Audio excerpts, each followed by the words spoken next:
it's really important for us, to make sure that we are tracking these critical skills, which is why we're going to continue to manage them in the HRIS, because these are the things that when we're looking at where do we need to make an investment, where do we need to do some upskilling based on our future pipeline of work, those are the skills that we really need to keep tabs on.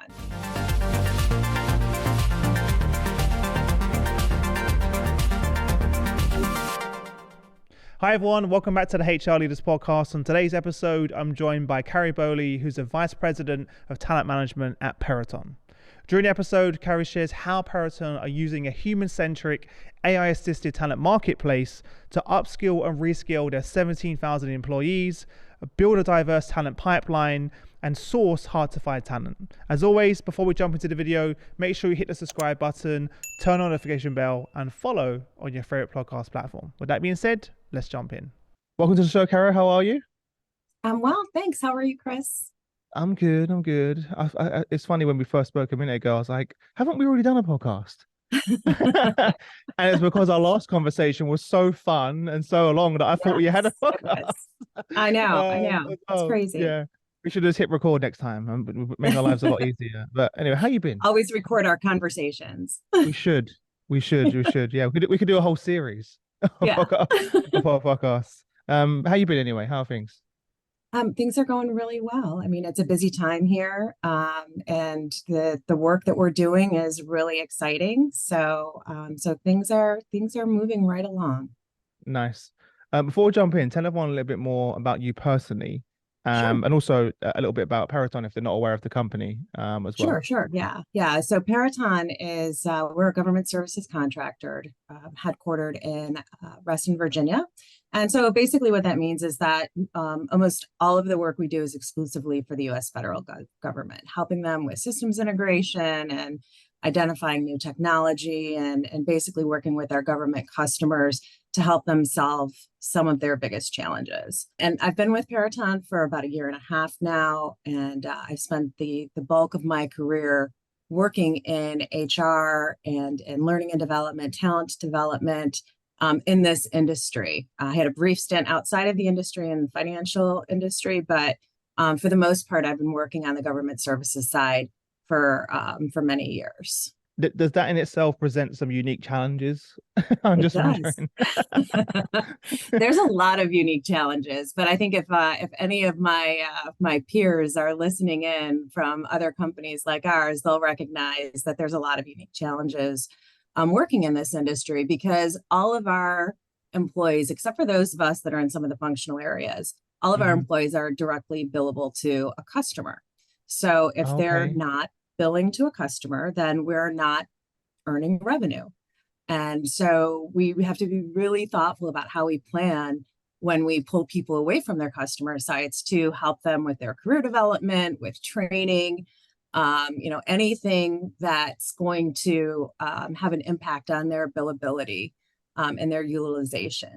So it is something that we all have to really think about, how are we going to not just build this program and execute a program, but how are we going to make it so that our employees can take advantage of it? So when you said billable, is it billable to the government? When you say customers? Yeah, ultimately it's what we charge the government for the work that we do. So it's kind of like, if you think about it from a law firm standpoint, it's similar to a law firm. Where the lawyers are billing their clients for every hour, maybe very much every hour worked, every minute worked. So we have to make sure that that we're balancing the needs of our customer with the needs of our employees. How does that kind of shape your culture in the organization? Well, it drives a lot of microcultures, which is it's interesting in and of itself, because depending, and I can go into a very long description here, but there's different types of contracts that have different pros and cons, and that shapes the culture. But from an overall standpoint, I mean, it requires us to be really thoughtful, intentional about the messaging that we send. And how we encourage our employees to use their time. What's top of mind for you right now? What are some of the things that you and the team are really focused on?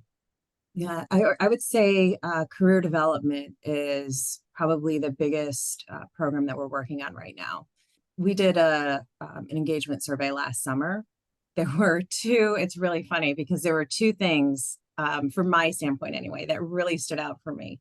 One was the need for career development and the expectation, that the company was going to be helping our employees plan their careers, execute those plans, provide them with development resources, and everything that falls into that area. But the other thing was that, our employees questioned if we were going to do anything with the survey data. So there's a high degree of skepticism that we're How did dealing that with. translate though? Was that a question, or like how did you So the get question that? was, and it's it's an agreeability scale. And it was, I expect to, I can't remember the exact words, but something to the effect of, I expect, the company to do something with these, Okay. with my responses. And so we've been very purposeful in making sure that we are communicating and telling our folks everything that we're doing as it ties back to our survey. So, so one of the biggest things that came out of it was around career development. And so we're looking at some new technology and implementing some new technology that'll help us with that. And we're doing that concurrent with, what I think a lot of folks do in this space, and that is, how are we upskilling our employees? What about leader and manager development? So we've got multiple programs that we're moving forward with right now, building, and we've got a big fall planned. We've got several programs that'll be launching this fall. So, Yeah. And just to give some additional context, Peraton is a relatively young company. So we've been around for about 5 years, but in 21 and 22, the company grew significantly through acquisition from like 3,500 to 17,000 employees. 17,000 So in 5 years. Wow. It's just yeah, crazy. yeah, huge growth through some pretty large acquisitions. As a result of that, we're now putting some of those things in where people might be saying, hey, well, why wouldn't you have leadership development in place already? Well, it's because we're a young Yeah. company. Was that something that attracted you to the business, this opportunity to grow and build Yes, this out? Yeah, just out of interest. actually. Yeah. Yeah, because I was working in another company and, at the time that this opportunity came available. And I was just cruising LinkedIn one day, like many of us do. And the reason why, again, is because I wasn't happy with where I currently was. It's not that it was a bad place. It's just that the job was a lot smaller than what I was used to. And I came across this opportunity, and it just so happened that I knew a couple of folks that worked for Peraton. So, I reached out and asked some questions about the company. What's it like? What's the culture like? What are they trying to accomplish? And once I started talking about this position specifically, I mean, it was like a white space. There really wasn't anything there, again, because of the acquisitions that they've gone through. And, what you would have done for a 3,500 person company is not what you do for a 17,000 person company. So it 100%. really just presented an opportunity to build from the bottom up and have fun doing it. So you realize, obviously, from the survey, you need to focus on career development. Yeah. You also, I'm sure, came to the conclusion of we have to do this on scale, so this needs to be Yes. tech Yeah. enabled. Yes. Can't do it Yes. manually. No Excel spreadsheets with go from job A to job B to job C. We had to really figure out how do we do this in a way that's going to be meaningful to our employees, and it's going to be contextual for them, that we can do it at scale. So we did some research on some different technology that was out there, and we selected one that's really built on AI and machine learning. Which, I mean, if you're not looking into that these days in our HR space, then you are completely missing the boat. I mean, I know artificial intelligence has been around for a few years. We've used it in a couple of different ways, but I think this is really what allows us to make some strides exponentially, because we're able to do things at scale now, and we are able to aggregate information and scrape the internet from outside of our own internal systems to bring in data about our employees. So it's really it's just fascinating what we're able to do. What were the other requirements you needed? Did this need to start all the way from the candidate experience all the way to the end? What was the requirements you were looking for? Yeah, so it even starts before you get to the candidate experience. So, so I'm partnered with our head of talent acquisition. Hmm. And so we were looking at how do we find those candidates that don't know that they need a new job? So really looking at passive candidates Hmm. and being able to identify passive candidates. And then looking at, what about people who have perhaps applied to the company, applied for a position, but they weren't selected, but they were still really good? How do we reconnect with those individuals? So there's a lot of it on the talent acquisition side. And so, if you look at it from a life cycle standpoint, it starts with those passive candidates. Then we start looking at, people who we already know that we want to go back to. Yeah. Then it's bringing our internal talent acquisition system together with this AI platform, looking at internal talent. How do we help with mobility and redeployment? When people have opportunities that are coming to an end, or a contract that's coming to an end, how do we redeploy them so that we don't lose them, and we can keep them in the company? To then looking more at how do we proactively help individuals plan their career. So it is really that whole continuum, if you will, Yeah. from an employee life cycle standpoint. So you really need something. You needed a platform that could really deliver the end to end, all, Exactly.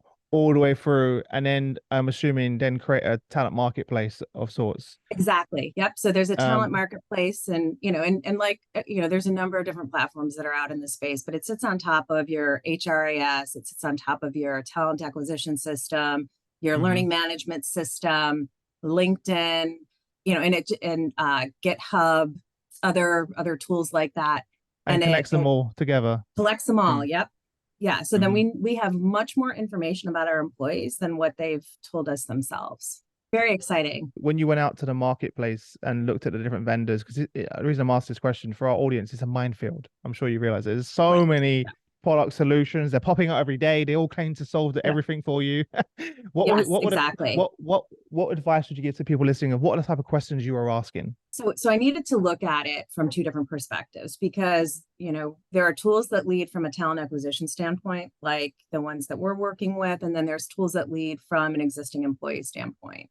And so what I found is that, I needed to understand what that company's position was. Where was their initial focus? And how did that focus come to life? And what I mean by that is, because we're a company where talent acquisition is a key part of our business engine, I needed to make sure that that was part of the equation. And it just so happened that we had an existing relationship with a vendor in this space, and that's who we ended up partnering with.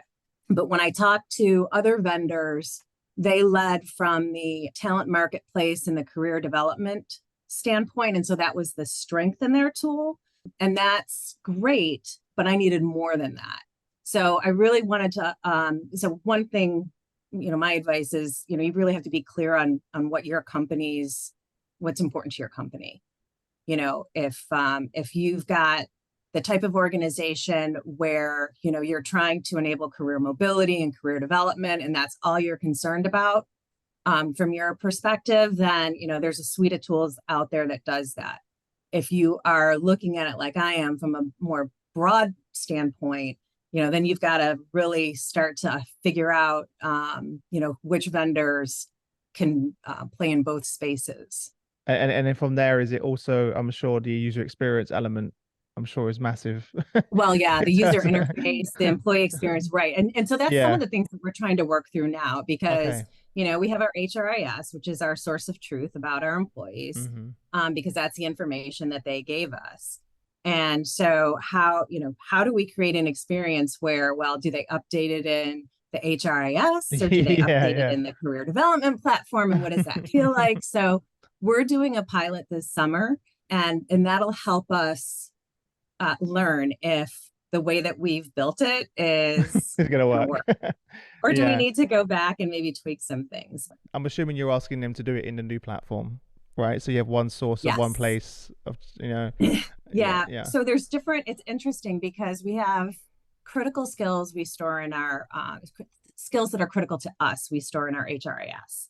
And we need them to be there for a couple of different reasons, in terms of how some of our follow-on business processes. Okay. But because we've got artificial intelligence in place, we've got the ability for employees to self-select other skills.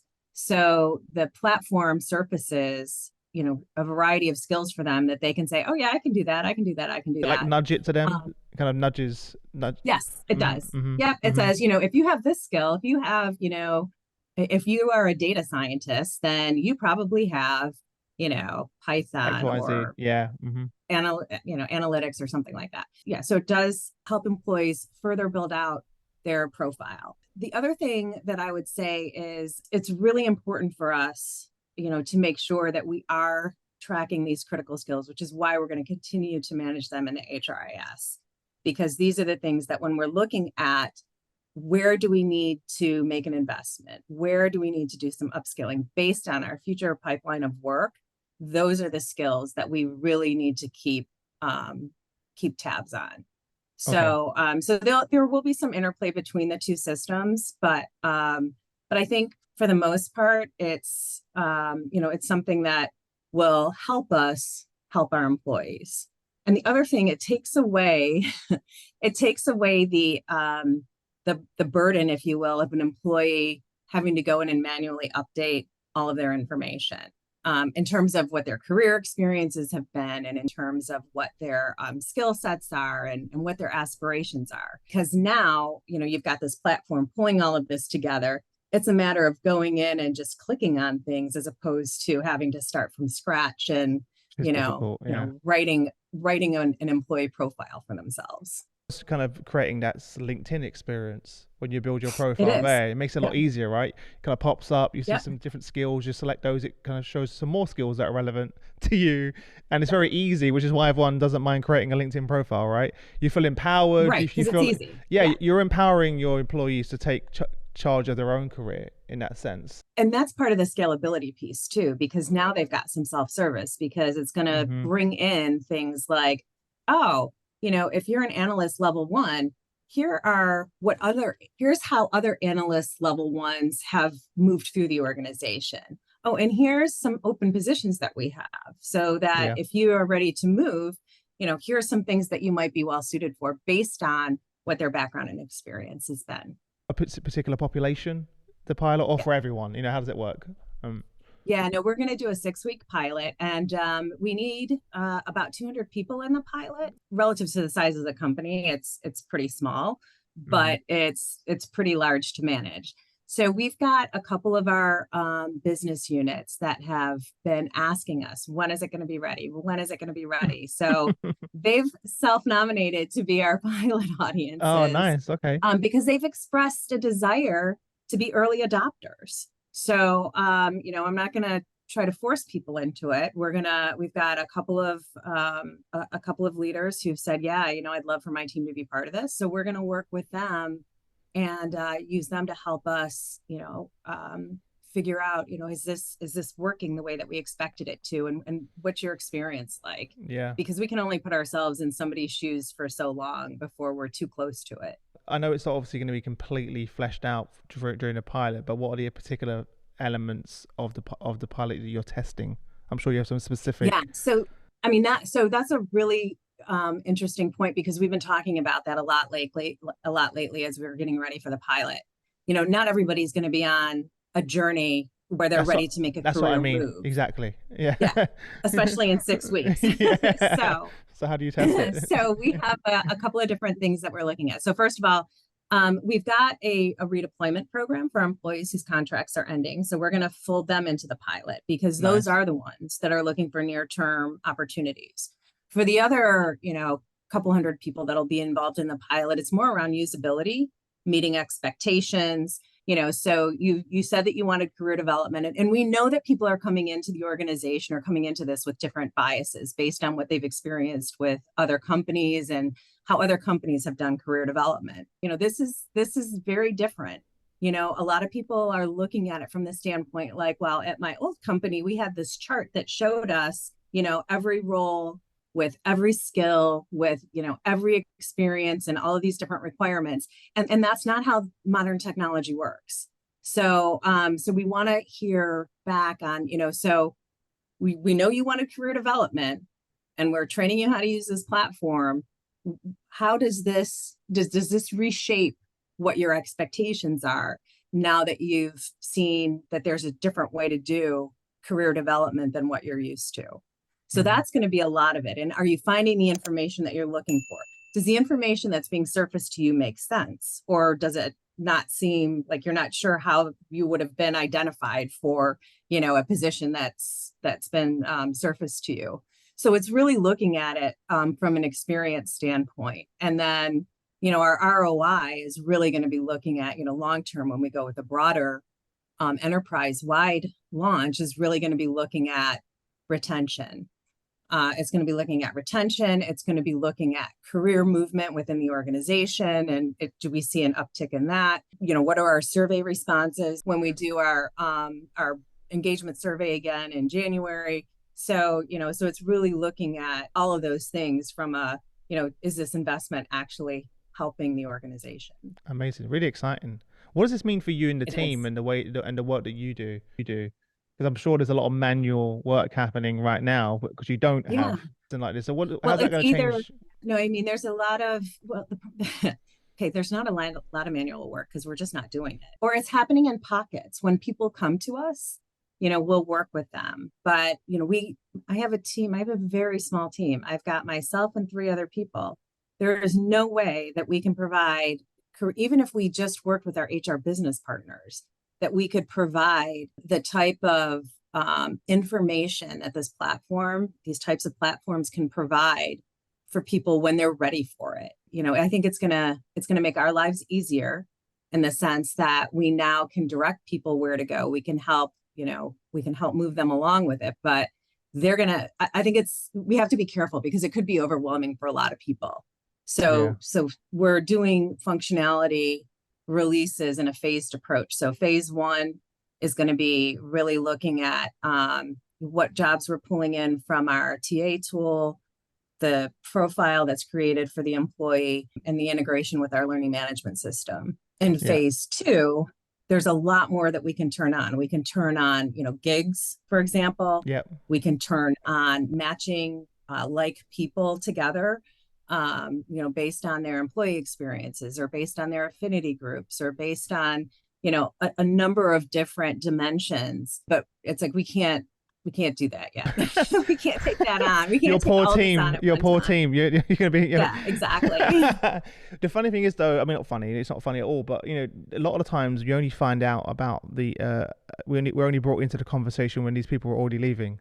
Whereas, the amount of times I've had leave interviews with people that I'm like, oh, wow, if we only spoke a few months ago, we actually have this opportunity over here, or we could have done that, or, and it's like, oh, it's such a shame.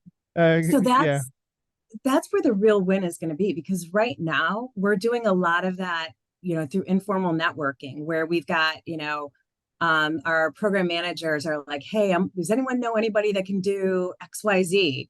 And they're sending it out through emails, so now we'll be able to create talent pools within the system so that if we're looking for people that have, a specific set of skills, because sometimes we see common combinations of certifications and experiences and whatnot, we can really start to use this system to help us manage all of that information better. I definitely think our audience are thinking right now when they're listening is, what is the process? How did you get the buy-in from the leadership team for this? What advice would you give to our audience about how you present that, how you get the buy-in? That was a process. You took a deep breath there. Yeah. I'm not going to lie. It took months to do this because we had to create a narrative that was going to resonate with our leadership team.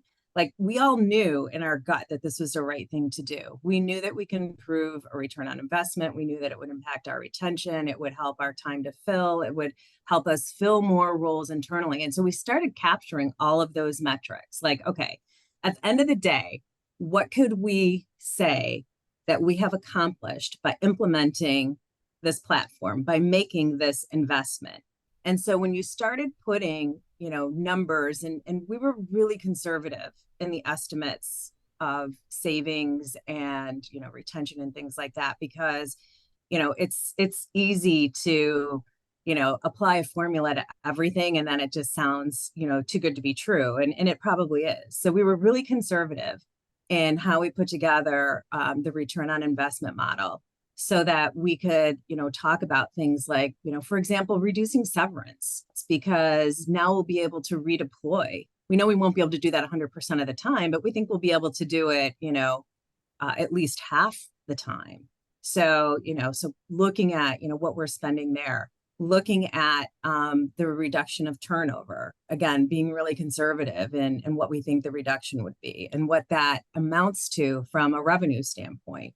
So we really had to get very analytical because that's the language that our leadership team speaks. If your organization, if that's not their language, then, you have to know what their language is so that you can present it to them in those, in those cases, in that way. But I would also say, we did a phased approach. We already had pieces of the platform implemented. And so over the, when we were talking about what the implementation would look like, phased it so that we didn't, shell shock the organization with too much change happening at one time. And so that's really the approach we took. And the other thing is that our senior HR leaders were all on board with this. They saw the value, they knew it could be a game changer for us. And so, we had strong support at that level so that when we went into the executive team, we already had, some of that buy-in in place. You just kind of present it to the whole team at once in person? What did that look like? Just out of curiosity. Nope. Okay. So our CHRO is key in this, and that he spoke to, there are certain people that would have more influence, but where this would probably be a more important tool to them than others on the leadership team. Just like with any time you're trying to persuade a group of senior leaders, some coalition building and talking to other, of his peer group that he felt was important to have some understanding and buy-in before going into the broader team. You mentioned a really important point there, because I've asked this question many times over the years on the show, and it's about building the relationships with those different senior stakeholders and understanding what are their needs, right, to your point, and what's going to add value to them, and then leveraging that. And that takes time as well, because you could be speaking to that senior stakeholder and it's like, if they don't understand what this means for Chris, then they're not going to be engaged. Right. Yeah. Isn't it? No kidding. This was like a 6 or 8 month process. Wow. Yeah. So it definitely, because these tools are not cheap. They are a significant investment. And so you really have to make sure that the organization is ready. And when I say that, that's like the cradle to grave of, when we started talking with the vendor to when we actually signed the contract. So you're on the journey. Are you already in the 6 weeks right now that we're talking about? Are you in the middle of that? Okay. No, not yet. We're finalizing the configuration for the career development piece of the platform. So we've already worked on things like internal mobility and a lot of the talent acquisition pieces. So we're now finalizing the configuration for the career side of the platform. So we expect to launch the pilot in August. Oh, amazing. You mentioned earlier in the future what ROI looks like, right? Which makes sense, retention, all the other things that you mentioned. At the end of those 6 weeks, what does good look like to you? What do you hope that at the end of that 6 weeks shows you that you're like, okay, we're in full steam ahead? Yeah. So if I were to wave my magic wand, so we will have been able to help our folks that are on redeployment find new opportunities. Right now we're doing that through spreadsheets and emails. Now we'll be able to actually match individuals with likely positions. So if we can get a couple of success stories from there, that'll be one huge piece of it, because redeployment is an important process for us. The other would be that the feedback on, is this clunky or is it smooth or somewhere in between, that it's more to, oh no, this was seamless. In terms of, where information is coming from and how people are able to navigate through the system, and do they have to go back to the HRIS or do they have to correct information that's wrong? I would really want that to be on the side of everything, the feedback we're getting makes sense to the individuals that are seeing it, and that they find the system easy to use without a lot of training, because just like no one taught us how to use Amazon, This should be something that's a consumerized experience, and there shouldn't need a lot of training. I mean, the only thing that I want to do from a training standpoint is telling them what the system does and giving them a demo. Your I mean, this messaging, is not right? something. Yeah. Yeah, Mm-hmm. yeah. Yeah. And so it's not something that and provide them for a way to provide feedback. We'll certainly, that's going to be incredibly important. But this shouldn't be a heavy lift. When you go into the platform, I mean, it doesn't look very different than, it's more robust than LinkedIn, but it's not super different. I mean, it has the same sections, the same information, same type of information, is in there. So my hope is that people feel like it's easy to get started. Yeah, love it. And you mentioned something unique there, because a lot of challenges that some of the other companies I work with, they have blue collar workers as well that aren't Mhm. in the office. That the mobile experience where wherever they are, they can check in. Is that Yep. yeah? Okay. Yes. Yeah. And we have pockets of population, that are also, I don't know if I would call it blue collar, but they're not standing at a computer all day like I Yeah. am. So, Yes, I mean. but yes, it's a mobile experience. They access it. It's all secured through our, through single sign-on. So even through their mobile device, they can access, single sign-on and, get put into the platform. How has this shaped your own personal development and your own? Because this is Yeah. a whole new. Yeah. Have you had to do It is. It's a whole new field. how have you what have you been doing to upskill yourself? I attend a lot of your events Oh, thanks. Okay. for HR leaders Yeah. to learn about upskilling and learning about the technology. But it has really it's certainly changed the way I think. I always, Mm, and some people will, who are in the HR space may think I'm crazy for saying this, but I'm not a huge fan of competency models. I'm not a huge fan of having to build out large taxonomies because I never have the staff to do it. I just don't. And that's a lot harder to prove ROI on, to get a consultant to come in and pay, a couple $100,000 for somebody to build out, a skills taxonomy. What I'm able to do with a platform like this is bypass a lot of that.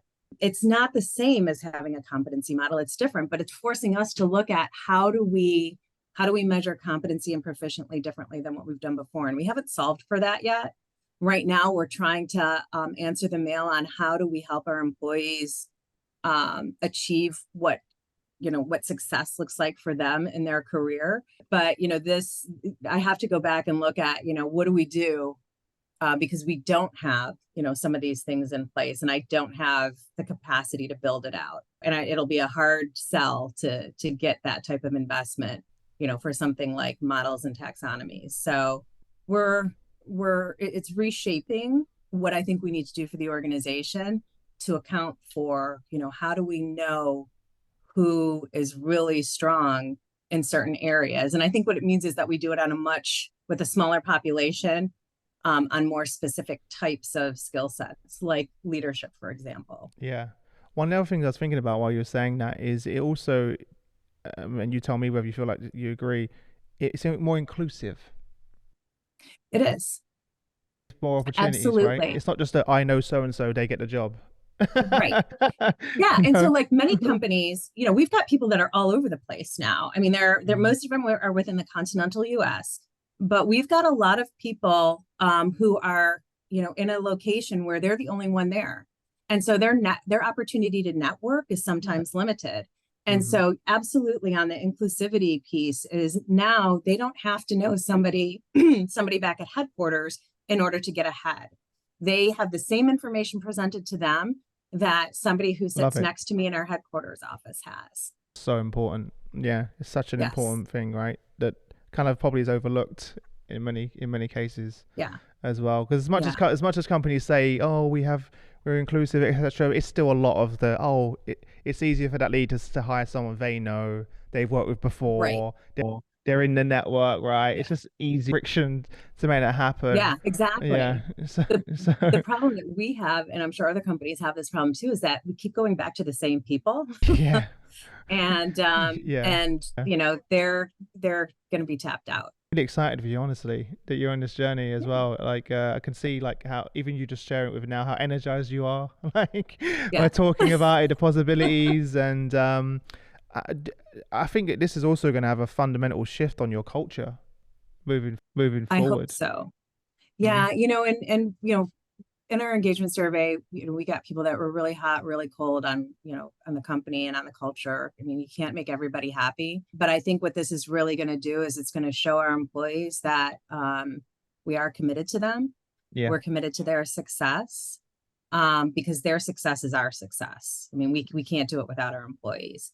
So this is really an opportunity for a true partnership when it comes to career development, hmm and really helping our employees, plan out how they want to stay with us, for whatever their journey is. yeah. But it's not going to end short. It doesn't have to end, as soon as their contract changes, and they can look for that, that fulfillment that they want. I think years from now, you could look back on this and see the retention is going to be unbelievable. You look at companies that I speak to where people have been there for, 10 years plus. They've had multiple Mm-hmm. careers in those organizations because they've created a culture and also systematically created a marketplace where people have opportunities that they don't have to leave. They can go and take those skills, which are completely Mm-hmm. transferable to a completely different function in a completely different area, and succeed. And right, but you need the technology in order to be able to We do do. that, or a massive team which you don't have. So Yeah, right. None of us do. yeah, Well, one of the exactly. Yeah, things that I'll say, is that, our one of the leaders that I work with talks about, we've got to re-recruit our employees every day. yeah, And this is going to help us re-recruit our employees every day. It's not the only thing. It's not a silver bullet. I know that. sure. There's other things that we have to be doing as well, but this will definitely allow us the opportunity to re-recruit, and our managers to re-recruit their employees, our employees every day. Love that. I feel like we should end it there. That's such a beautiful, Yeah. elegant way of ending it. You got to promise me we got to do part two, like a Yes. year from now. I want to come back for part two. You can update the audience on where you are, and like actually don't do that. I did that really badly. Yeah.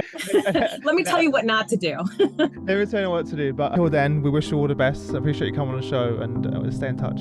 Thanks a lot. My pleasure. Absolutely. Thank you.